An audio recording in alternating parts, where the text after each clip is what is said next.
This is Menkari Australia. Breaking news.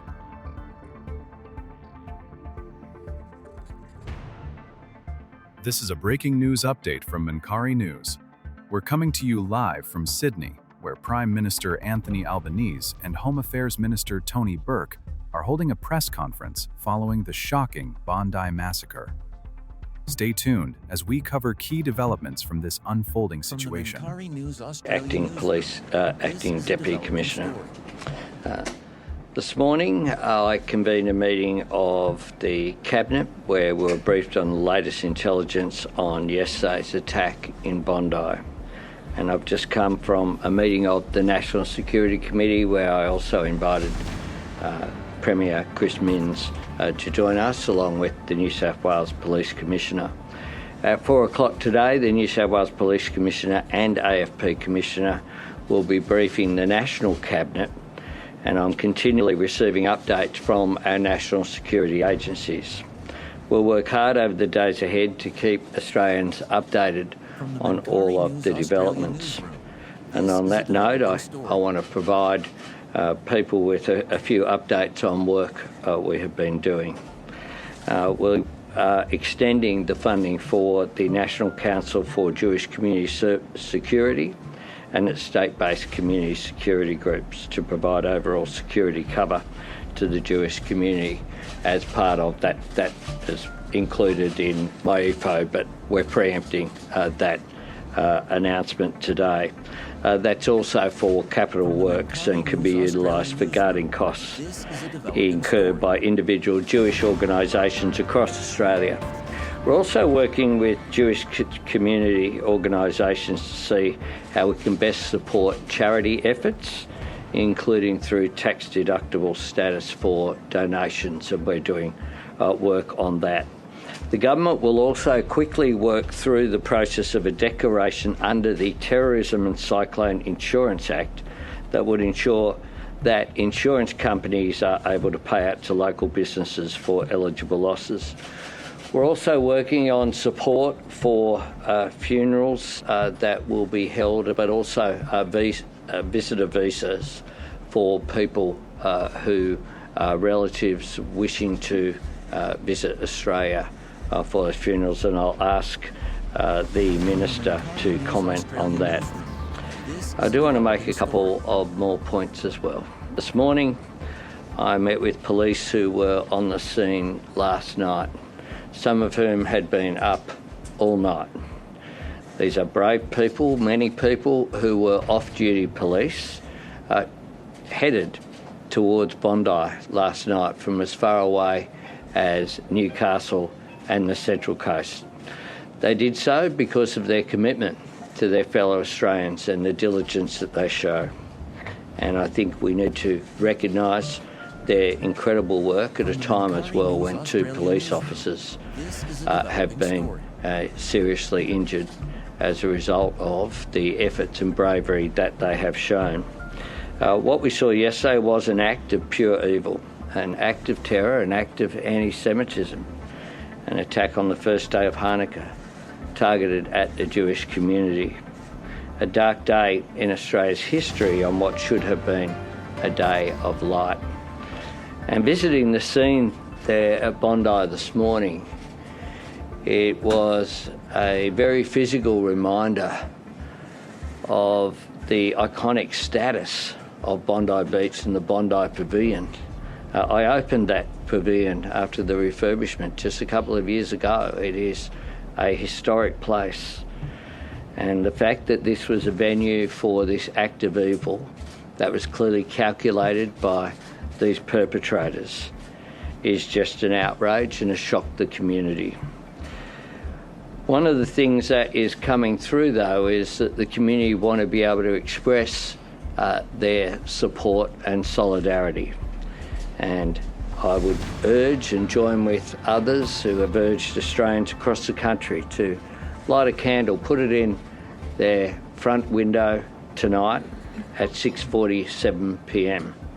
to show that light will indeed defeat darkness, part of what Hanukkah celebrates, of course. We are stronger than the cowards who did this.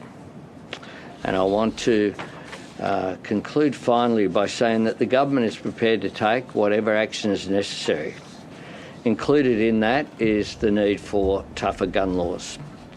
And this afternoon at 4 o'clock I will put on the agenda of the National Cabinet tougher gun laws, including limits on the number of guns that can be used or licensed by individuals. A review of licences over a period of time. People's circumstances change. People can be radicalised over a period of time. Licences should not be in perpetuity. And checks, of course, making sure that those checks and balances are in place as well. I'll take to National Cabinet this afternoon a proposal to empower agencies to examine what can be done in this area. Quite clearly, the Howard government's gun laws have made an enormous difference in Australia and are a proud moment of reform, quite rightly, achieved across the Parliament with bipartisan support. If we need to toughen these up, if there's anything we can do, I'm certainly up for it, and I hope to get National Cabinet on board for that this afternoon as well. I'll ask the Minister to make some comments, and then the Acting Deputy Commissioner, Nigel Ryan, to make some comments as well. Thanks, Prime Minister. Yesterday was an attack on Jewish Australians, it was an attack on modern Australia, it was an attack on Australia itself. And all Australians stand together against that attack.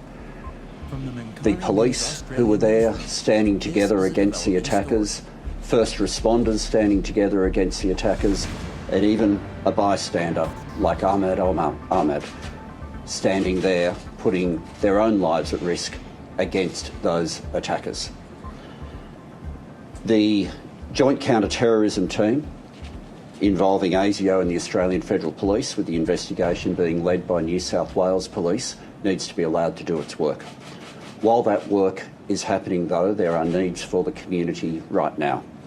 One of the additional things that the community have raised directly with me is because of the number of people who will have family members overseas, not only in Israel but in other parts of the world, who will want to be able to get them here rapidly for funerals.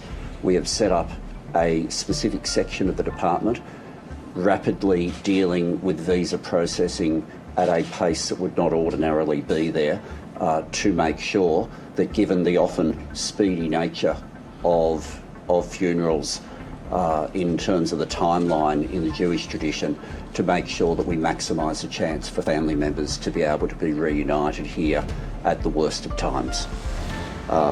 The Department of Home Affairs is also doing other work, as the Prime Minister referred to, with respect to working through a way to assist with the cost of those funerals. And finally, my department will stand ready for any of the outcomes that come out of the meeting of National Cabinet today with respect to the work that needs to be done on gun laws. Thank you, Minister. Thank you, Prime Minister. Again, our thoughts are with all of those that have been affected by this senseless act of terrorism. The AFP continues to work seamlessly with our partners in the Joint Counter-Terrorism Team, being New South Wales Police and ASIO, in relation to Operation ARCS. There has been significant police operational activity in the past 12 hours, and this will continue into the days and weeks ahead. I must stress that this is an active and ongoing investigation, and I'm very limited in what I can say. But we do commit to providing timely updates to the community when appropriate. The AFP will use all of its specialist capabilities and resources to thoroughly investigate this matter in conjunction with New South Wales Police. The AFP will also continue to engage with affected communities that have been affected by this tragic event. The AFP stands firm in condemning any form of violence in our communities. or any form of extremist behaviour, and we will work tirelessly to stamp it out. Thank you. Questions? Here, and we'll just go along and that way. In February that anti-Semitism, I should say, was the number one threat to life. Is that still the case, and have you taken these threats seriously enough? And Acting Deputy Commissioner, if I may, it's my understanding that Sajid Akram moved to Australia in the late 90s, I believe, from Pakistan. Is that correct? I can do the immigration. On the latter, the Minister will respond. We take ASIO's advice very seriously. We work closely with them. We receive regular updates as well. The Director General of ASIO has warned about a range of threats, be it anti-Semitism, the rise of right-wing extremist groups as well. And we continue to work closely with our security agencies on the... In terms of the father and the son is an Australian-born citizen. The father arrived in 1998 on a student visa, transferred in 2001 to a partner visa, and after each trip overseas since then has been on resident return visas, which has occurred 3 times. At this stage, given New South Wales Police are leading the investigation, I have cleared to be able to talk about the visa history, which I've done. When did the son first come onto the radar of ASIO? Why? And was he part of any terror group or linked to any terror group? The son first came to attention in October 2019. He was examined on the basis of being associated with others, and the assessment was made that there was no indication of any ongoing threat or threat of him engaging in violence. Do you believe that to be failing? I've reported factually on what ASIO have found. Your hand-picked anti-Semitism envoy has demanded you accelerate your anti-Semitism plan. You haven't acted on for 6 months. Do you plan to accelerate this in any way following this horrific event? Well, we have acted and will continue to act on the implementation of the plan. The plan was announced right here in this room with the envoy, and I thank her for the ongoing work. A range of the recommendations that she made have been acted on. She recommended that legislation be strengthened to appropriately address anti-Semitism and hateful conduct vilification. Action 3.2. We've done the following. We've criminalised hate speech, advocating violence. We've criminalised doxing under Privacy and Other Legislation Amendment Bill. And we have a landmark ban on the Nazi salute and hate symbols with penalties of imprisonment and or a fine of up to $16,500. She recommended the strengthening of institutional accountability and university reform. We created the National Student Ombudsman, was established this year, with strong investigative powers, same as those of a Royal Commission. We conducted the review of the Tertiary Education Quality and Standards Agency. It has commenced, and that review consultation power was released by the Minister in September, with responses due in October. Special Envoy is also progressing with administrative support from the Department of Home Affairs, a university report card evaluating university measures to promote inclusivity for Jewish students and staff. Recommendation 3.3 was on education awareness and public discourse. We've allocated $4 million to expand the social cohesion work of Together for Humanity in schools. Recommendation 3.5 was the enhanced protection of Jewish communities through physical security measures, and I've commented on the further extension of that we are putting in place. Recommendation 3.9 was reviewing and strengthening migration and citizenship matters, and the Department of Home Affairs is undertaking a review of relevant training packages to strengthen modules on assessing whether an applicant's conduct involves inciting or promoting hatred and ensuring coverage of vilifying behaviour directed at any group. Recommendation 3.12 was support for Jewish communities' cultural, social and religious life while ensuring safety and security.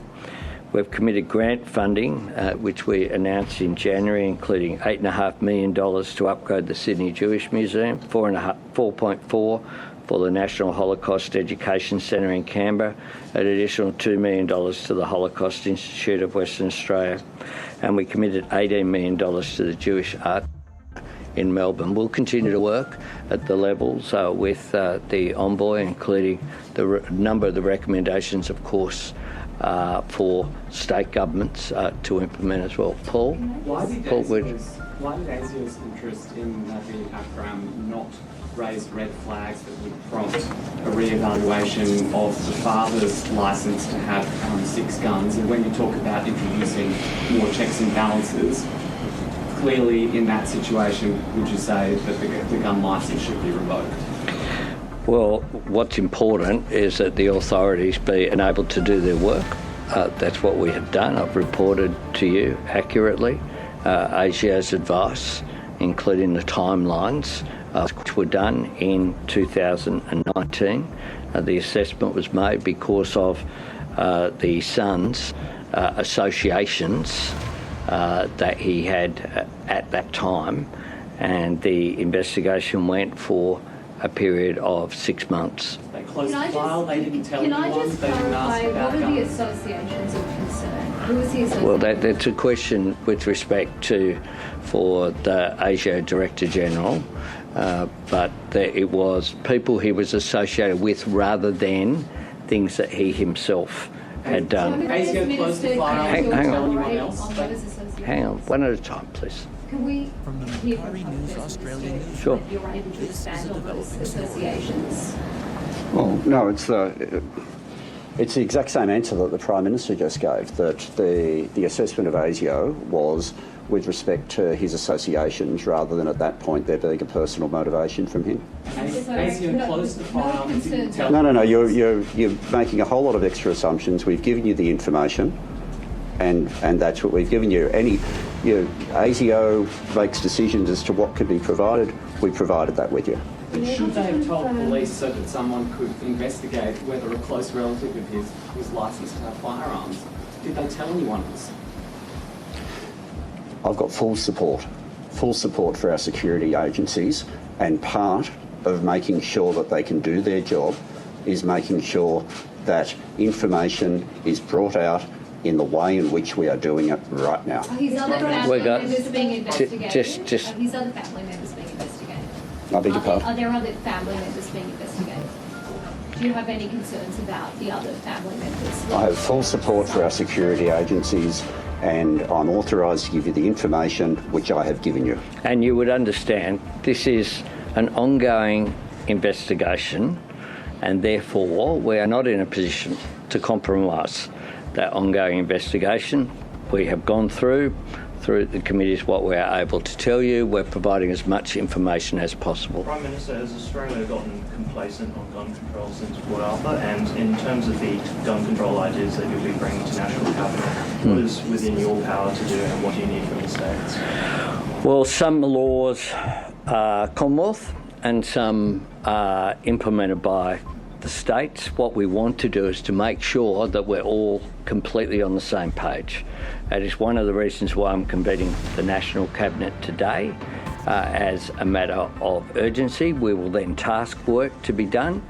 As Premier Minns has said, he will task work in New South Wales. We want to make sure, though, that there's greater uniformity in these issues. One of the things that we have done, for example, is to provide substantial amount of funding support so that the issues that arose out of the Queensland incident, where you had a terrorist incident that resulted in the death of Queensland police officers, that information wasn't transferred across state boundaries. Now that's something that we addressed at that time. We've provided funding for that, but we'll continue to work through those issues. Yeah. Can the National Firearms Register move faster? And does Australia need to move firearms by that program? Well, that's precisely what we're doing. Before us, there wasn't a National Firearms Register. That's the point.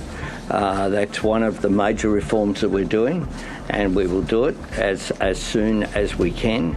In some cases, some state jurisdictions still had paper identification. That was what we were dealing with. Now, we are responding in a really practical way. If there's more that can be done, we will do it. We will do whatever is necessary. Yep, that's fine.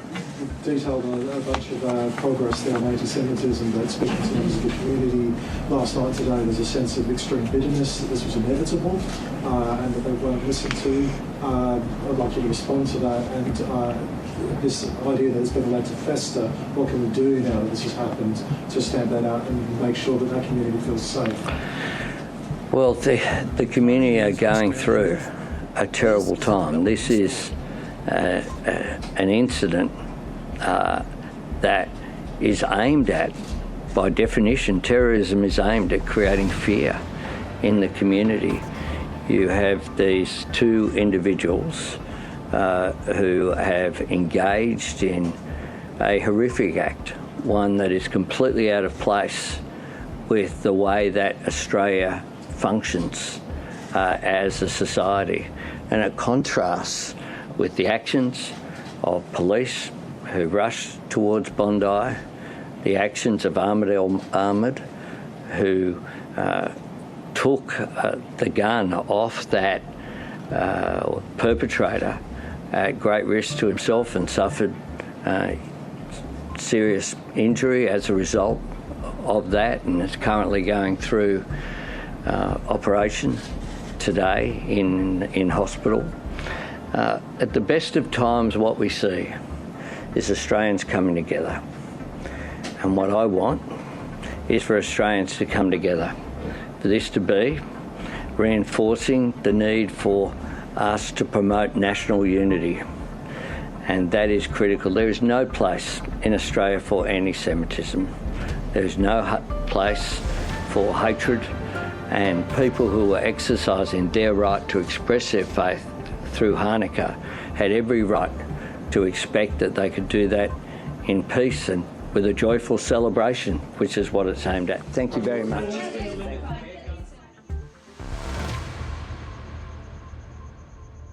You've been listening to Flashwire, powered by RedMancari.com, where facts still matter and stories still mean something.